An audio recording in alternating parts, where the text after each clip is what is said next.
In the days after Notre Dame's pivotal official visit weekend, the buzz has only gotten louder for the Irish. Several key commitments could be on the way, including some of the top remaining targets on the board. We've got the latest right here on Locked On Irish.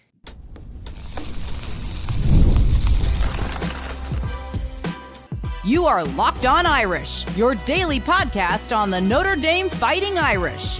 Part of the Locked On Podcast Network, your team every day. Hello and welcome in. This is Locked On Irish, your daily Notre Dame podcast. I'm your host, Tyler Wojciak. I graduated from Notre Dame in 2018. Now I'm a producer at Fox Sports and have been covering the Irish for the past 5 seasons. It is great to have you here with me on Wednesday, June 18th. And thank you for making this your first watch or listen of the day. Quick reminder to subscribe on YouTube or your preferred podcast app. And this episode is brought to you by Monarch Money. Take control of your finances with Monarch Money. Use code LOCKEDONCollege at monarchmoney.com for 50% off your first year. Quick programming note before we dive in, I'm going to be doing a mailbag episode on Friday of this week. So if you've got a question about the upcoming season of recruiting, drop it in the YouTube comments or tweet it to me at Locked On Irish or send a DM to the Instagram account at Locked On Irish Pod. So on yesterday's show, I shared some of my big picture takeaways from Notre Dame's big official visit weekend. But since then, there have been some key developments and Notre Dame appears to be gaining a ton of momentum. So today, I'm bringing in Irish Illustrated recruiting analyst Eric Thomas to give us the latest on where things stand with some of Notre Dame's top targets left in the class of 2026. We're going to dive into the latest on Joey O'Brien, Kaydon Finley, and Khary Adams, plus some surprise momentum with Grayson McKeogh and a potential commitment from Devin Fitzgerald. We're also going to take a look at the numbers at wide receiver and tight end,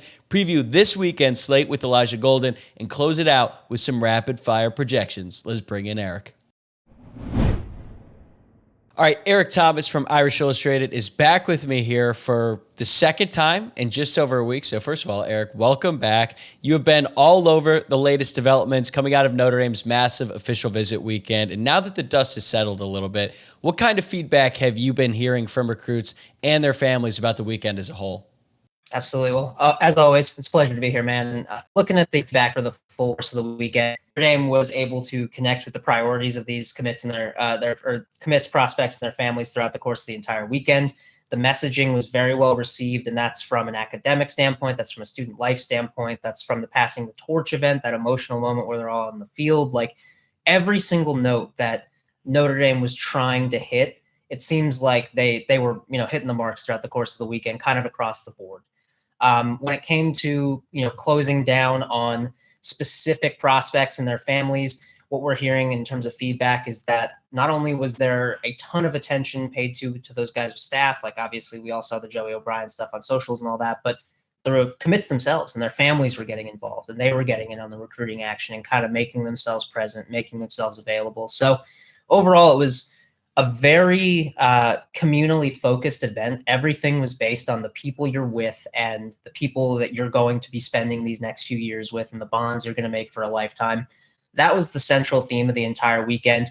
It really resonated with guys. And the feedback from parents in particular has been that the weekend really, like for parents who had any sort of questions, the weekend not only answered their questions, but it made them feel very comfortable at Notre Dame as well. They felt comfortable getting to meet the coaches' families. They felt comfortable meeting the other families.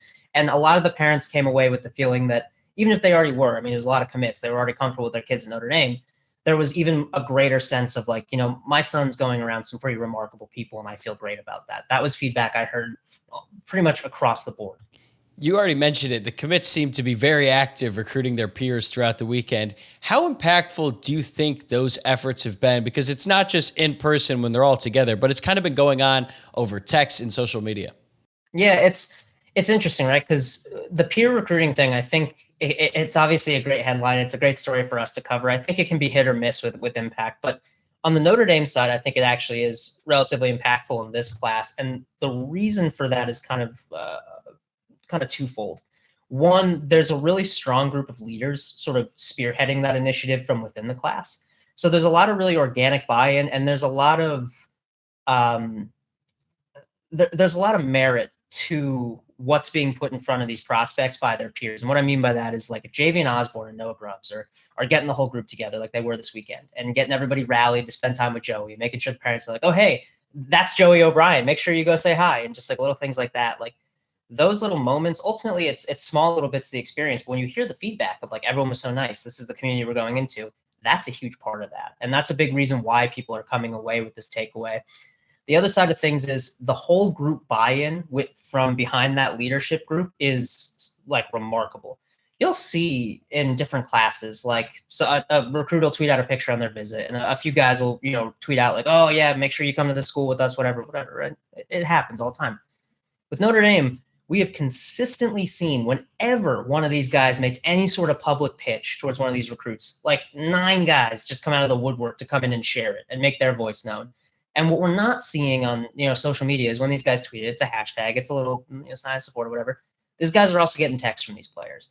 They're getting FaceTimes from these players. Sometimes they're playing video games or doing whatever else with these players because they're their friends. Like there is so much more beneath the surface of just increasing your basic level of comfortability with the people at Notre Dame, which if you're going to look at Notre Dame as like a very unique experience for a college football player, given the the slate of programs and social settings that you can get yourself into at other schools at that level, the more you can increase that comfortability out front with the people, the better. So I think for Notre Dame, it's going to be a massive boon, not only in this class, but obviously laying foundations to build off this title run in 27 and beyond.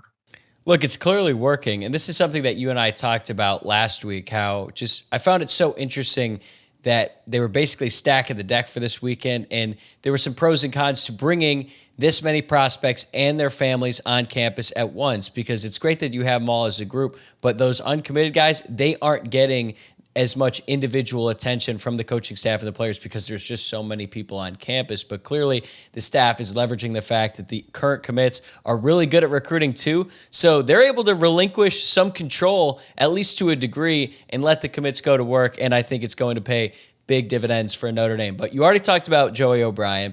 Notre Dame went all in on 3 top-of-the-board targets this weekend: wide receiver Kaydon Finley and defensive backs Joey O'Brien and Khary Adams. Let's start with Finley here. It's clear Notre Dame made a big push, but he is still set to visit Texas this weekend. What is the latest you heard about him coming out of this visit? Yeah, I mean, I think I've been on the record. I have a crystal ball pick in for Finley to end up at Notre Dame. I've been as part of the Shoot Your Shot series. I'm not going to change it. That said, in the last few weeks, I think I've been pretty hesitant about sticking with that pick from just a narrative structure. Like you hear a lot of smoke coming out of Texas. You hear a lot of confidence. I had several Longhorn sources telling me that there was some confidence in Austin that they were going to get him committed before his official visits, before his commitment dates. So there was a lot of steam there. And then obviously Finley made it back to Notre Dame on June 1st for the unofficial. We didn't get a lot of specific feedback on that, but we just kept hearing it was a good visit. It was really good. It was exactly what they needed to launch into this weekend. So I was like, okay, well, we're not getting specifics, but that's kind of a really good point, right? He made his way back. It's a good weekend visit. And then this weekend we heard more, and it was like Notre Dame really pressed on the points that they have been. So it's a lot more of the same, but it's the points of like, from Notre Dame's perspective, the pitch was, Kaydon, you belong here. We've shown you that you are not only a fit at Notre Dame, from the football perspective, but the academic, the cultural perspective. You've seen, what makes this place unique. You clearly resonate with it.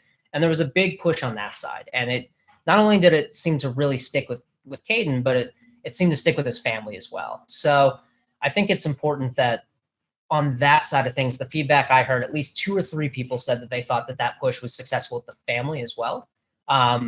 Just a good note, obviously, for a Texas legacy with a Texas family member there. Notre Dame is extremely confident in the lead that they've built with Finley. Loy's feedback that he got that was well sourced said that they don't believe it's close. Everything we're hearing is there's a lot of confidence.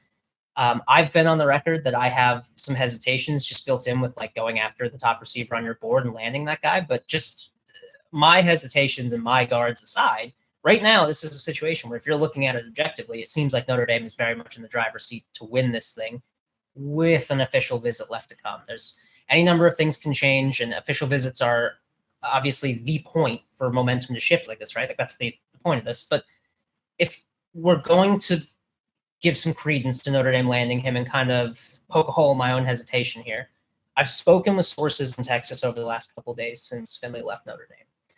And the sense I got on Sunday was out of Austin was the coaches down there were kind of like, okay, we need to nail this visit to get him in the class. And that was not kind of the tenor they had previously. It was a lot of confidence. Now it was like, okay, we need to do this. And then over the last couple of days, it sounds like things have gone a little bit more quiet. And from the people I talked to, basically what they said is typically when Texas goes quiet, it means they don't know what's going on. So if you're looking at this from a Notre Dame perspective, like a lot of the signs are leaning towards the fact that this is in a good place for Notre Dame. And the fact that we're hearing that on the Texas side as well is pretty telling to me, because let me tell you, there's some schools where folks are going to be confident, right? Texas, Ohio State. There's some schools where people just tend to be a little bit confident. Notre Dame's one of them too. If they're starting to feel a dim in that confidence from their side, I think that's a good sign for Notre Dame. Yeah, I think on one hand, it is fair to be a little bit concerned because Texas gets the final word, so to speak, because it's going to be his last official visit. But this is a visit that Notre Dame absolutely had to knock out of the park, and I think they did exactly that. So at this point, they've kind of put themselves in the best position possible. I talked about it on yesterday's show. Ultimately, I do think Finley is going to pick Notre Dame over Texas, but it is going to be very close. Now, I also made the point yesterday that throughout Joey O'Brien's recruitment, whichever school he visits last tends to become the new favorite. And fortunately for Notre Dame, they were his last official visit before he announces on Friday. So do you think this weekend was enough to put Notre Dame in pole position to land Joey O'Brien? I do. I have been kind of planting my flag on the Joey O'Brien thing for a few weeks now. I've been very open about the fact that I thought Notre Dame was going to come into this visit based on what I was hearing, not in the lead, and we're going to take the lead and take this thing. I still feel that way today. I feel very confident in what the staff put forward based on the feedback that I've heard from other prospects, their families, from staff members, from just kind of all encompassing. It sounds like this was a growing process where Joey was maybe a little bit quieter in the beginning of the weekend and kind of grew into like, oh yeah, I'm comfortable here. And things really moved along. I know Notre Dame is sparing nothing in terms of messaging to O'Brien what a priority he is. They are making that abundantly clear. They're making that a focus of their message to him. They have backed that up. We'll put it there. This is definitely a recruitment where Notre Dame made Joey O'Brien a priority. They made sure he knew he was a priority. And coming out of this trip, I think Notre Dame has done enough to put themselves in the position where they're going to win this thing out. It's everything we're hearing is it's Notre Dame right? It's the main theme seems to be Notre Dame and Oregon. I have also seen some stuff like, oh, it's Notre Dame and Clemson. Oh, it's Notre Dame and Penn State. When the common theme is it's X and A, B, and C, I think your eyes start to look at X, and I just have a strong feeling that this is going to get done this week.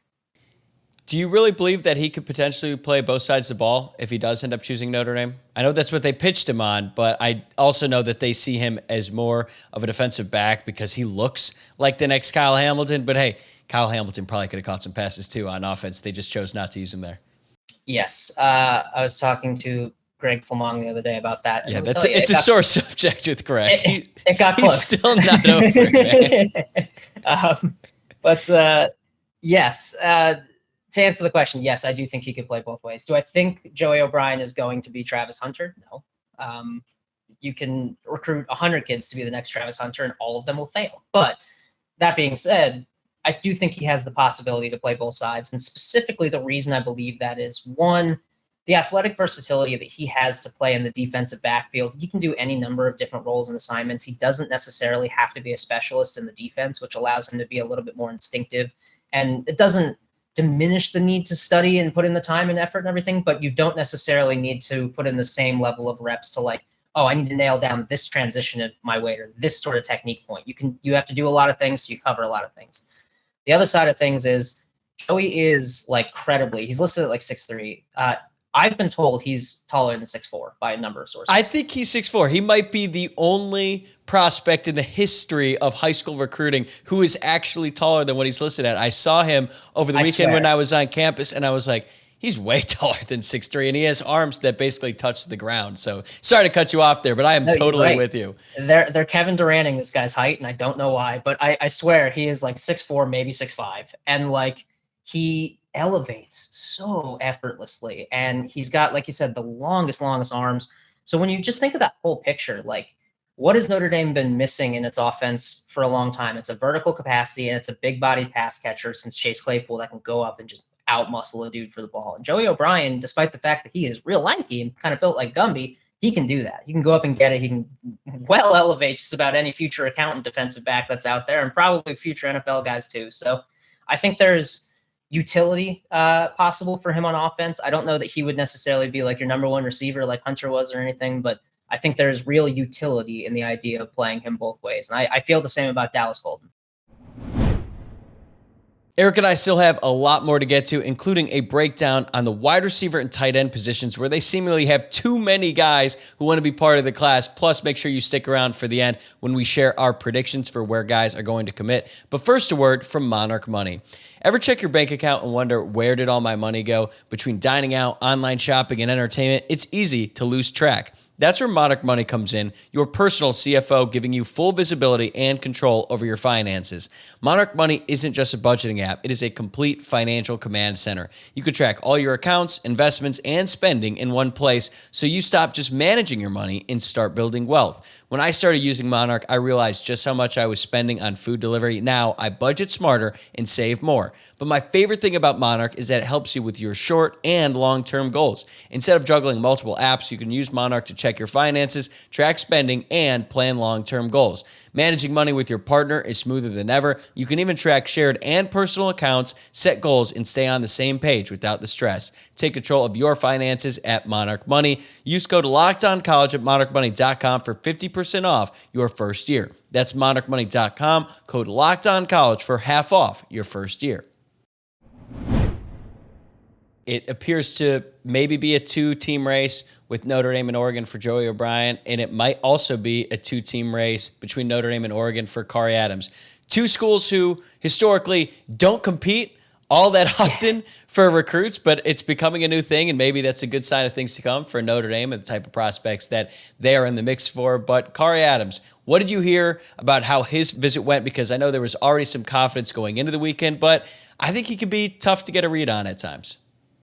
He is. Khary is one of those kids, like whenever I've spoken with him, he always kind of plays things close to his chest. So it's a little bit tough to feel like you're getting a full sense of what's going on with him. But there was real confidence coming out of Notre Dame after he visited. I want to say it was in April this spring, that they had pushed themselves into legitimate contender status. And it wasn't that they were necessarily like not legitimate contenders before then, but like it always felt like we're probably going to be that team who ends up second or third, right? Like it kind of felt like they were going to be serious contender, but you never really going to land them. That's what changed in April. It was like, okay, these are not going to be, this is not just a finalist team that's just making it to the finals because they've been here forever. This is a real team that's competing. And on the official visit, I think what most stuck out about the feedback that we heard from Khary is that there was a real responsiveness to, one, the talent that was around him and the idea that he could come in and be part of that group. I think there was a real responsiveness to the success that Notre Dame has had in developing defensive backs recently, and specifically for Khary, you look at the success that Notre Dame has had with or not necessarily even Notre Dame, but like Mike Mickens and Marcus Freeman have had with like guys, corners in that build, longer, lengthier guys who are your prototypical body type for like an NFL corner. Even when those guys have been ranked, what was Sauce Gardner, like 1,700 in the country, 2,300 in the country, something, like they found ways to turn those guys into NFL players. And I think they really sold the point of like, we can turn players who were way less talented naturally than you and NFL guys. What do you think we can do with you? And that's been a big, big selling point for him as well. So there's a couple different angles that have worked there. I do think that Notre Dame is in the driver's seat right now. However, once again, as with Finley, there's another official visit. I also think there is a little bit of a related point here in that obviously Joey O'Brien is potentially considering Oregon and Notre Dame, like you said. So is Khary.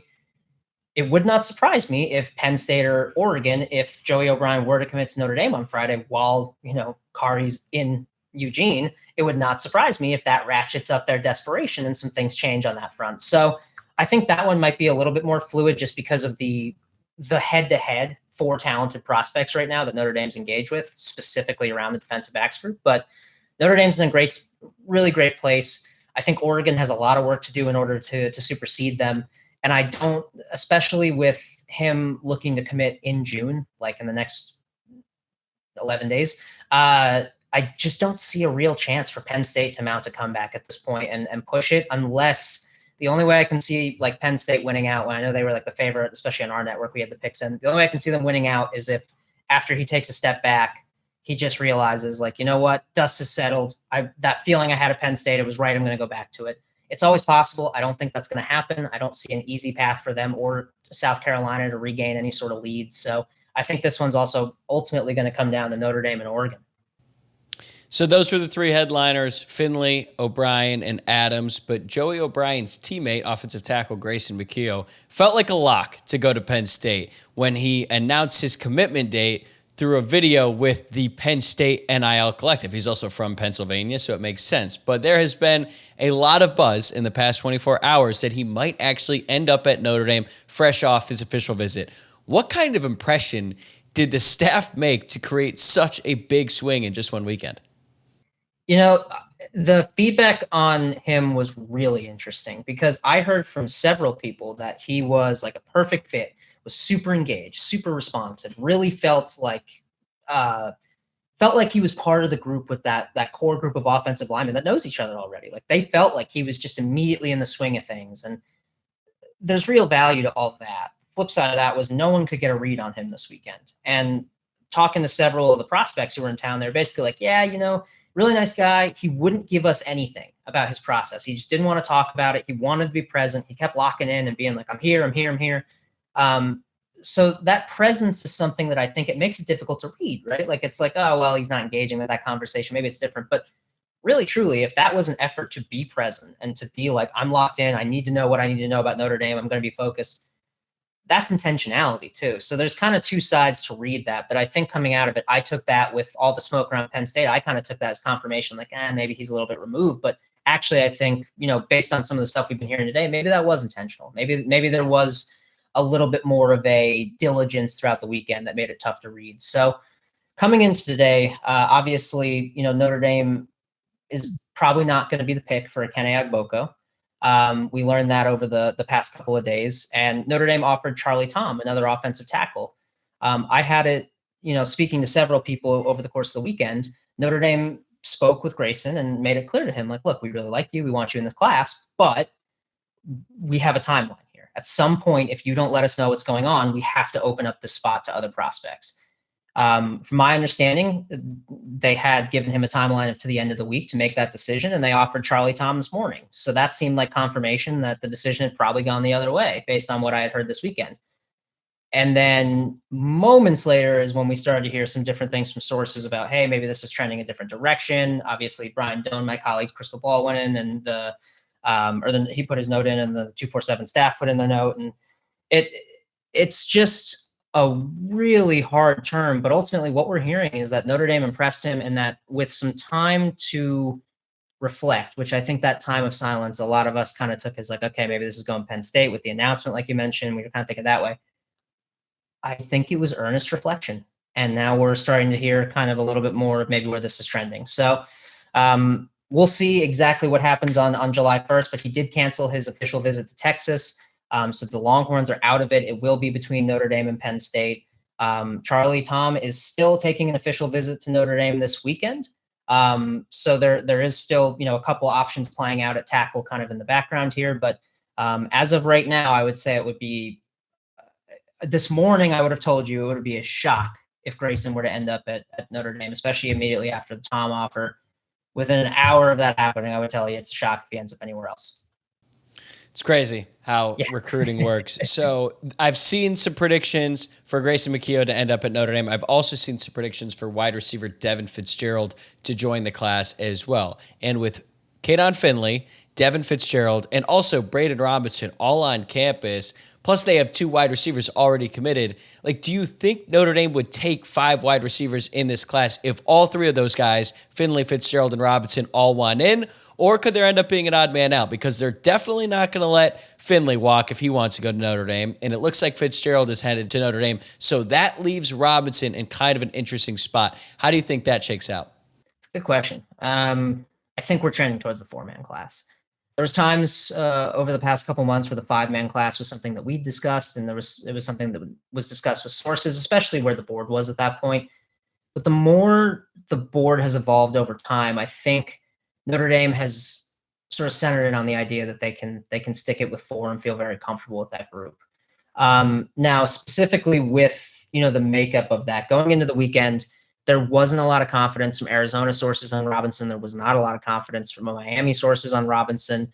And the feeling from those schools was that they were just waiting for Notre Dame to kind of push this thing over the goal line. And it sounds like maybe willingly Notre Dame did not do that. So it's a little bit of an interesting one. Obviously, he's undersized, about 5'7". There's going to be questions about his height and his ability to sustain himself at the next level. But really, I think the biggest thing for Notre Dame is when you're looking at, all right, if we want to have a four-man class, let's just run with that for this example.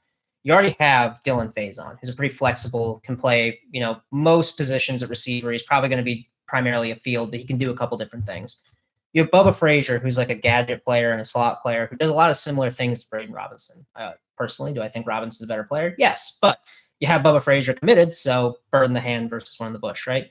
And then you kind of look at who's coming in beyond that. Well, if you already have a slot receiver and you already have a flexible like field and slot, you can get a boundary receiver in Devin Fitzgerald, and you can get a boundary and do it all kind of guy in Kaydon Finley, which is what Notre Dame sees him as. You already have a well-balanced class. So at that point, if you're Notre Dame and you're kind of looking at it this way, does it make sense to take a secondary slot receiver? I don't know. Genuinely, like I don't actually know if that's the most logical thing to do, even if you really like Robinson like I do. So it's a little bit of a complicated picture. But I think the four-man class is ultimately where this is trending, and I think that an odd man out is likely. The way I'll phrase it is, if it was Kaydon Finley committing on July 20th and not 4th of July, and we had the other two go first, I think a five-man class is probably a little bit more likely. But that's not the world we're living in. So. Yeah, I see your point about a four-man wide receiver and taking two, I guess you could even call it 2.5 slot receivers, because we don't really know what Dylan Faison is, but he would be a really good slot receiver at the college level. I'm just of the belief that they should be willing to take all five, because they've missed on so many other prospects at wide receiver in the past, and that position doesn't really have a ton of depth. But then you add in the roster limits, scholarship limits, all of that. It does complicate the situation. But the tight ends are in a semi-similar position, even though they don't have anyone currently committed in the class right now. Top 50 prospect in the country, Ian Premier, is on campus right now for his official visit, right after Notre Dame hosted two tight ends over the weekend, Evan Jacobson and Peyton Frizzell. If all three want in, will the staff take them? How are they approaching that situation at tight end? Yeah, I want to get clarity on that specifically, because for everything that I've gathered so far, which was kind of in advance of this weekend asking about the tight end situation, so just a bit of a time gap there, they wanted two. Like, two has been the number. Now, obviously, for a long while, the two that they were targeting was Premer and Jacobson. There's been a little bit of uncertainty in both sides of things. Now, one's drastically more than the other. I don't want to represent those as the same, but there's just been enough uncertainty on both of those fronts that I think Notre Dame felt they had to have a third take option. And ultimately, Frizzell ended up being, that guy they brought him in for an official this weekend. There's a reason he was a take. So for them moving forward now, I think it would be quite a surprise if they don't end up with Frizzell in the class. And I feel quite confident about Jacobson. I know the feedback there has kind of been up and down a little bit, but based on what I've heard, I know, there was some reporting from my colleague Tom Loy, well-sourced again, that said they felt good, not great. I heard that things went great with him. I heard from another prospect who was on campus that he was, quote, close to committing, like it was right there. Like, there was several little notes in there that made me feel that this was maybe a little bit further along than that.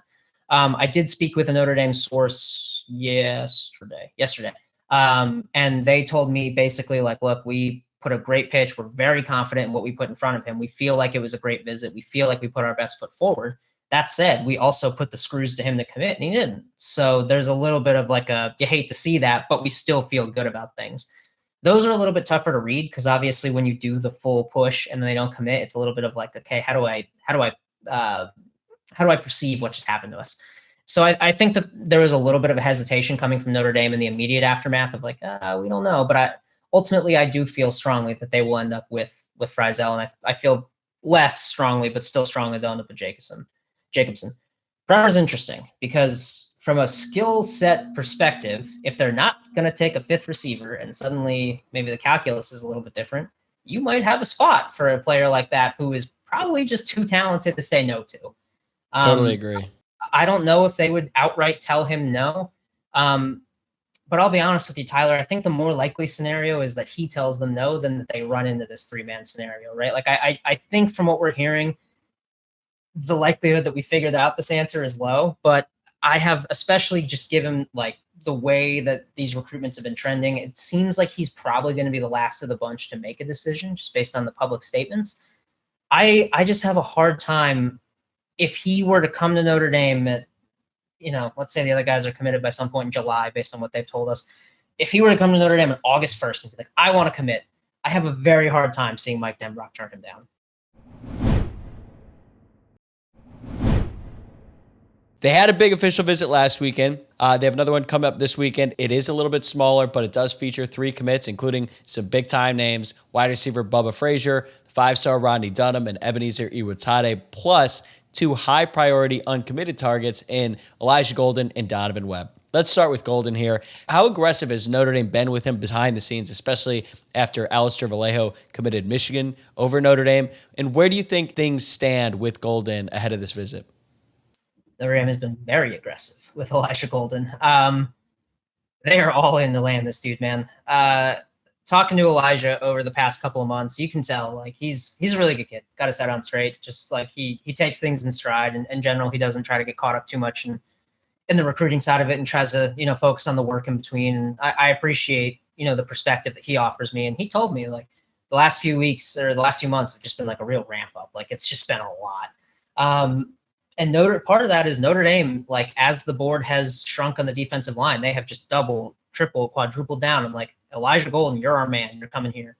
They are committed to making sure that they finish the class with him. I think Notre Dame understands that with the current makeup of the class, they need that sort of flexible, could play interior, could play strong side end. And Elijah Golden is one of the best in the country in the class of 2026 at that sort of hybrid role.